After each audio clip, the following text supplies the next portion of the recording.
Good morning, friends from around the world. It is so delightful to have you joining us on this fine day.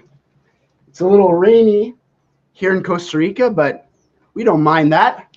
Nutrition for the flowers, I say. So glad you could join us. We have a fascinating show planned today. Of course, this show is on behalf of our project Karma Tribe, a community of people willing to help each other for free around the world. And it works through our website, karmatribe.com, where one can offer anything that one would like to offer. French class, Japanese cooking lesson, or perhaps some feng shui advice. Or you can request anything you need on there. And we already have people in 60 countries using Karma Tribe. So if you're interested to receive help, to give help, check out our website, karmatribe.com. I'm putting it up on the screen so there's no confusion. So, folks, thank you so much for joining us this morning. We have quite a show planned. We have a guest who has survived some extraordinary things very recently. And what is so inspiring is how she is dealing with this, because, of course, it's very overwhelming, crazy things, but she's taking it in a very good way, she's on a path of healing, and she's seeing it as a blessing, and she's inspiring everyone around her with her radiant aura and her capacity to drive through difficult times with courage and determination and loving vibes. So I think she's destined to become a great healer. So anyways, it's going to be very interesting to hear her story, hear what she has to say. I want to say good morning, Liliana. Thank you so much for joining us today. It's a pleasure to have you watching. Hello, Penny. Thank you for joining us today. It's wonderful to have you joining us. Good morning, Cynthia. Mom, hello. Thanks for joining us. This is wonderful. Friends, let us know where you're watching from, because that is quite interesting to know. Oh, look at this. We have Nick and Teresa from Pompano Beach, Florida. Pura vida to you. Thanks for joining, friends. This is wonderful. Well, we already have quite a few viewers coming in, pouring in their love. Good morning, Albert. Nice to see you watching. Thank you so much for joining us. My heart is just overflowing right now. Well, folks, without any further ado, I would like to invite the lady of the hour, Ember. Please come on down.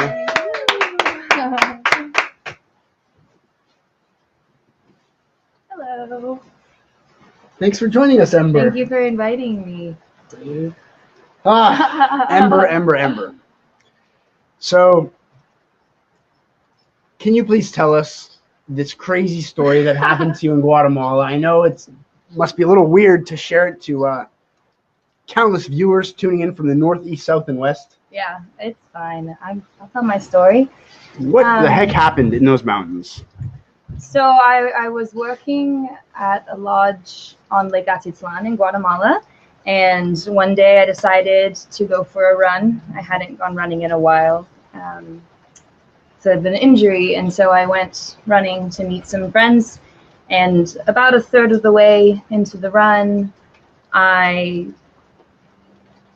got apprehended by 3 men, and 2 of them had machetes, and they kind of just took me hostage, and they had me walk through the mountains for a couple of hours, and lots of thoughts and lots of things that I was trying to kind of keep on track. What kind of things were running through your mind at that point? Well, I knew they were going to steal everything that I had. I knew that. I could tell that. I knew there was a good chance that there may be sexual assault. And I was also very cognizant of the potential that they may kill me as well. And I kept looking for ways to deviate from the path and to get away from them. But it was raining, and we were on this very narrow path, getting more and more tired, climbing higher and higher. And there was always one person behind me with a blade and another person to the front. And So it was mostly, can I escape? No. Okay, then how do I die with integrity? Because it definitely felt like that's what was going to happen. So I just felt like I should be as honest and happy and healthy in those final moments as I could be. Obviously, they did not kill me. So But tell us about your emotions, like in that time. Was it like, were you just like sobbing uncontrollably, or were you serene, or were you like scared and shaking, or a bit of all the above? I didn't cry. I didn't cry until the next morning, until I woke up and I knew what I had to do. But it was, I don't know, every now and then I check in with myself and be like, this might really hurt. Like, this might really physically hurt. How can we breathe through this? We being me, all of me. I didn't cry. I felt a little shaky, but I just tried to connect with these men as much as I could. One, to change their mind about wanting to kill me, maybe, or two, to learn some things about them. Three, to maybe change the direction of the entire story. I didn't know. So I was definitely tense, but I was laughing. I made them laugh. I told them jokes. But I just knew that I wanted to be as alert as possible. So there actually wasn't so much room for emotion. It was much more physical. I felt physical and mental. But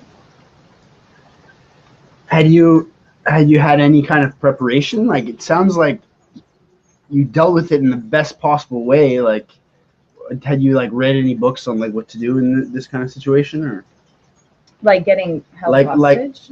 Yeah, like asking them about themselves and trying to connect with them. Was that like a strategy that you had heard about, or? No, it just seemed like the right thing to do. It seemed like the right thing to do. They were young. It seemed like they weren't fully committed to this crime that they did. You know, they didn't kill me, but everything else that I was afraid of happening did happen. But I could see in them that they didn't necessarily want to do harm. And they decided to, because it was too good of an opportunity. Like, why would you pass that up? If that was something that was in their realm of possibility of ways to treat people, then why wouldn't they take advantage of this white girl by herself out in the mountains? But no, I didn't read anything. It's just the only option. Like, loving people is the only thing you can do, and that included loving myself. So I was like, okay, then I just talk to them. I just connect with them, and. So several hours passed, and you guys were like walking up a mountain? Yeah, we got to a beautiful view, looked out on the lake, saw the volcanoes. The sun had set at this point. And one guy grabbed me from behind, and they forced me down into the dirt. And I don't feel comfortable sharing too many specifics of it, because we've got viewers, and some of this could be very triggering. But yes, they took what they wanted from me, and they left after they had taken what they wanted. They left, and then it was just gonna make it through the night. It was super rainy and cold and dark, and I just had a small light, so and I was totally lost because they had taken me somewhere crazy. I mean, not somewhere crazy, a beautiful hike. Like, I'd love to take you on this hike because it was extraordinarily beautiful. But yeah, I didn't. So it was night time, and you didn't know where you were, and so how are you feeling at that time? Were you relieved to be alive, or were you like really scared? Neither. I was just really determined to get home. I knew that there was a really good chance that I could have some hypothermia because it was cold and I was wet, and I had no idea where I was, and so I could either climb up and try to find the road, or I could climb down and try to find the lake, and I'm a strong swimmer, so swim back to this place where I lived. And so it was just kind of like, I need to do the smartest thing as soon as possible. I'm not sure what that is, and I asked nature as an entity to help me, and knew that I couldn't get lost or hurt like in nature. Like, I knew that if I rode her waves with her, that I'd be okay. So it took like an hour of ego I'm trying to like figuring it out my own way. And then I got led to water and a cave that I could sleep in it protected me from landslides. And yeah, it all worked out just fine, I guess. Well, how was that night in the cave? Were you able to sleep all right? Or It was very difficult to sleep because it was cold, and I kept waking up. I was afraid to fall asleep too hard because I was just like shaking. Like some of it was shock, but some of it was just being that cold and that wet. And sounds, there were landslides and rock slides, and I could just hear, it was like being at the end of a bowling alley, but you couldn't see the ball coming towards you. It was so terrifying. I almost it's so scary. But I finally like figured out a way that I could sleep sideways in the cave so that none of my body was sticking out, and I kind of figured out a way the warmest way to wear my clothes, and I tied my hoodie in this tiny little hole so I could see out, but then my breath would go down and warm me, and I had my hands jammed in my armpits and dug into the dirt, and I made a water filter so I could drink this water I found in a bottle. Like, it was just cool, and I didn't get sick from that, which was nice. But yeah, I slept for like maybe 10 minutes, and I'd wake up, and then 10 minutes, and I'd wake up, and it was so quiet. Except for the rock slides. Those were really loud, but otherwise it was so still in the middle of like a nature preserve area. So. And then in the morning, what happened next? The sun came up, and I started climbing down toward the lake, and so I could swim back. And I found a trail pretty easily. Revisited spots from the night before and couldn't believe how close I had gotten from just like walking off a cliff. Like if I had kept going on that one idea, I just would have broken my legs and whatever. Made it down to the water, swam home. It took about 2 hours, and shortly thereafter got in touch with the police, went to the hospital. I had a crazy fever, and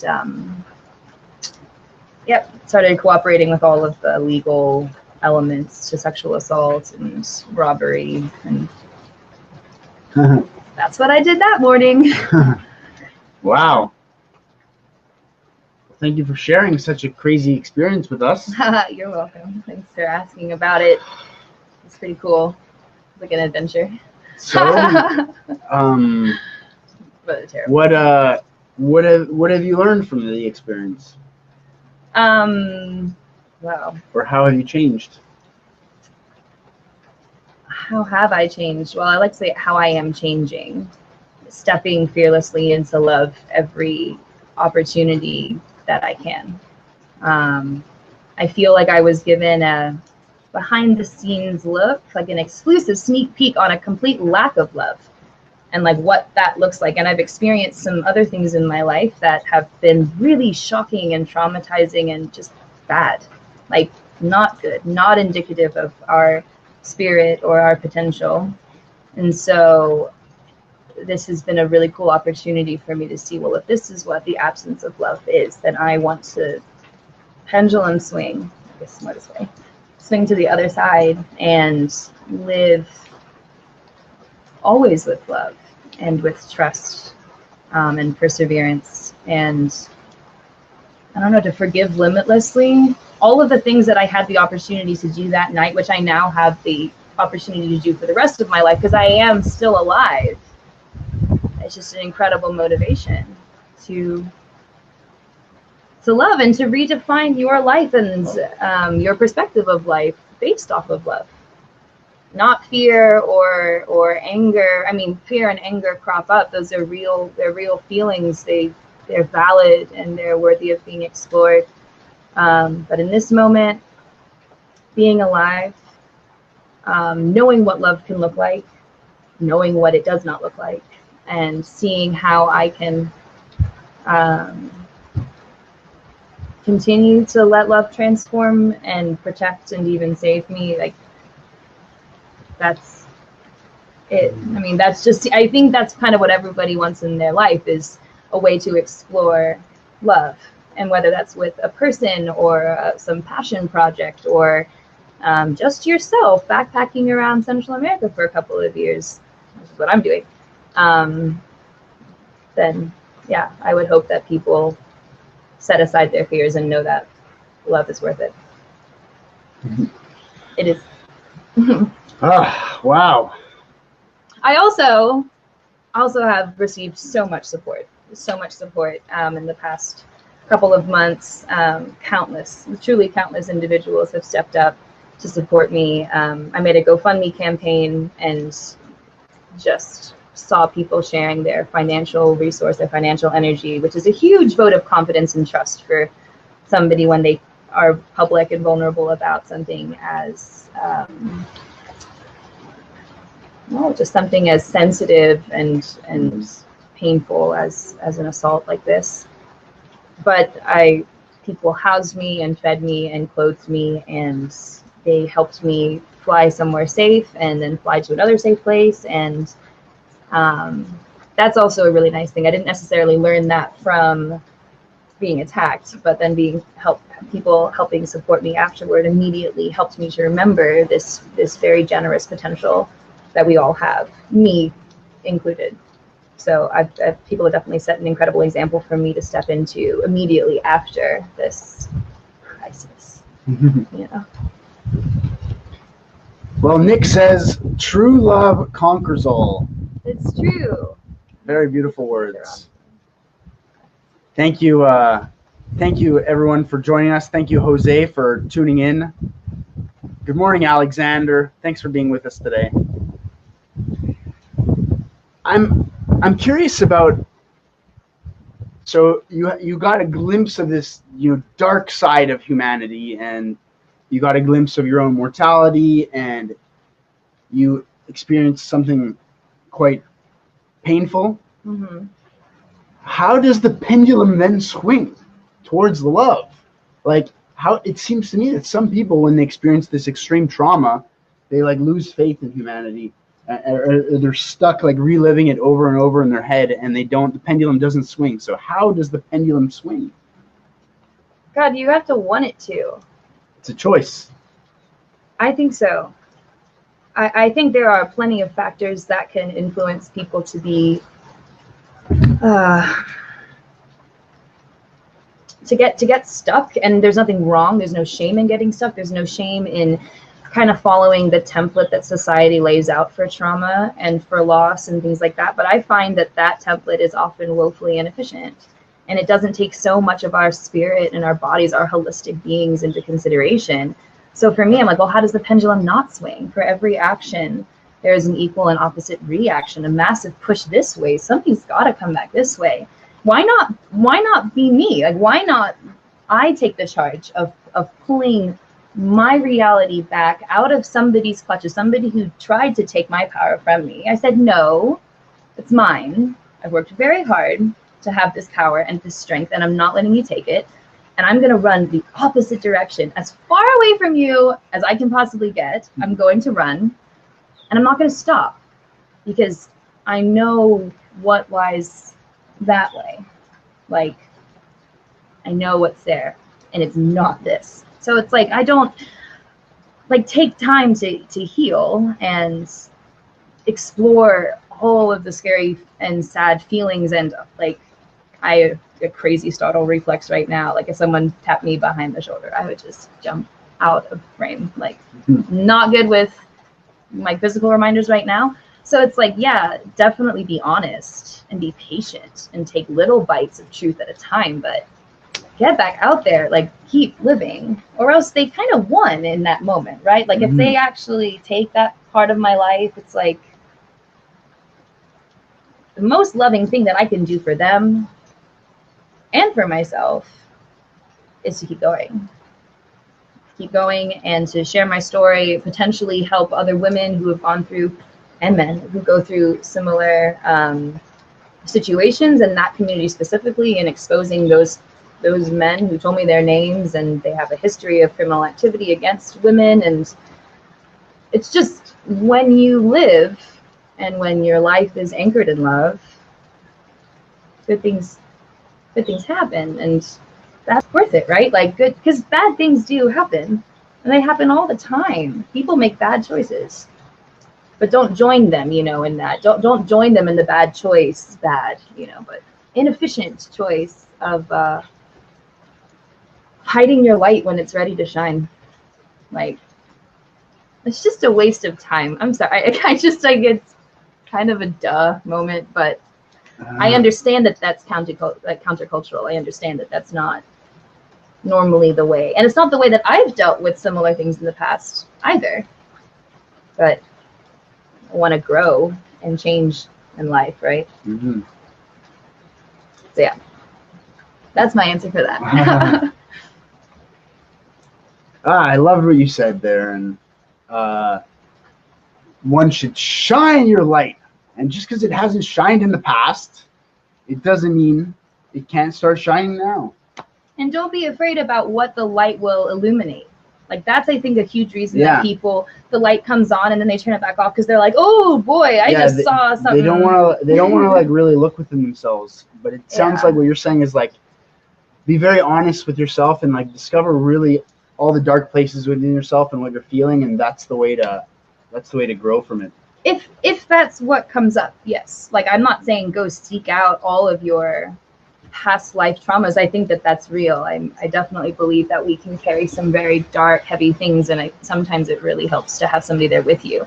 I've received counseling, psychotherapy, some healing body work as well. I'm definitely not trying to do this one all on my own. So if you or anybody who watches ever experiences something like this, I'm not advocating just, like tackle it alone. Yeah, well, yeah, because you're never alone, but I definitely think it's worthwhile to see what resources are available to you and to take advantage of them and to ask for help, which is a thing that we generally are always taught to not do. Mm-hmm. We just kind of blandly say, oh, let me know if you ever need anything, and then we're like, I need something, but I couldn't tell you, even though you just offered it. We're so conditioned to be afraid of the answer no, and I just feel like yes and is so much more effective of like a life model. So Ember, thank you so much for sharing the story, and it's very inspiring all around. And so you said you feel called to try to help other people in your life now? Yeah, I've definitely felt that call for a long time. Like, just like, when you're in your late 20s, that's just a couple years, but long time. Wanted to help, but it's really exciting when I can tap into my own experiences and see what has helped me. I mean, it's really easy now. Like, I don't have to read books about getting, kidnapped or raped or anything. I just kind of tap into my own memory bank and examine what's helped me, what's helped other people that I really respect who've been through similar things. But it definitely shortens the gap, between like survivors and like otherwise, like what you go through. So you don't see it as a bad experience. You see it as a healing internship. An unpaid internship. Oh my god. Yeah, kind of. It wasn't. I mean, every opportunity is just that. Like, every moment's an opportunity, and it's a choice. It's kind of a choice how you take it. Yeah, and it's not always it's not always easy to make that choice immediately. I think in this case, the dominoes were all lined up in such a way that as soon as I climbed out of the lake, I was like, okay, life goes on. Just because of things that I had learned recently, people I had met, conversations I'd had, other things that I had processed and committed to. Yeah, it definitely wasn't a bad thing. Like, I don't want it to happen to anybody else, but yeah, like, it doesn't have to be bad. And when something bad does happen, you don't have to revisit it. Like, we create our realities, we go through life, even our muscles remember things, emotions that we feel. Like, we create this. The way that we move, the way that we explore life, we choose that every single day. And we choose so many of our own building blocks, like the very core, our foundation. We choose a lot of that by what we focus on and what we value, and how we identify and how we're separate from other people. Like those are all things that we take from. So I just would hope that people would take positive things and hopeful things and transformative things and honest things. And for me right now, there isn't much room in all of that for bitterness or resentment or anger. Fear crops up. Fear, I just think, is one of the simpler manifestations of ego. So sorry, I'm not like a total. It's also like, an whatever, instinctual part of us. It is, and my fear. There were definitely ways that fear helped me survive in the jungle. Like my body feeling things before my mind necessarily caught up and realized, that's the dangerous way to go. But fear as like an active choice, though. Like sometimes we think about things that are scary because we want to be scared. We watch scary movies to get that thrill, or like you want to cry, so you read Where the Red Fern Grows, or you like look at texts from an ex or something. Like we do this all the time to create a specific reality, and some of those realities are less conducive to healing than others. And I think it looks different for everybody. But for me, I've tried healing from traumas in other ways, ones that did tend more down the path of bitterness and why me, and trying to like understand why it happened, as opposed to just trusting that it definitely happened, but I don't need to know why, because all that matters is where and who, like where I go next and who I am in that and what holds all together. And I think that's love. I think it's love. I know it's love, but I think it's love. So.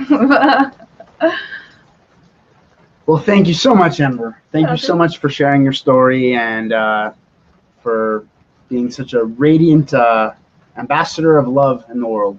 You're welcome. Thank you for having me on the show. Thank you, friends, for another episode of Blissin Out. It's been fun. It's been great. Thank you very much, Ember. You're welcome. And friends, see you next week.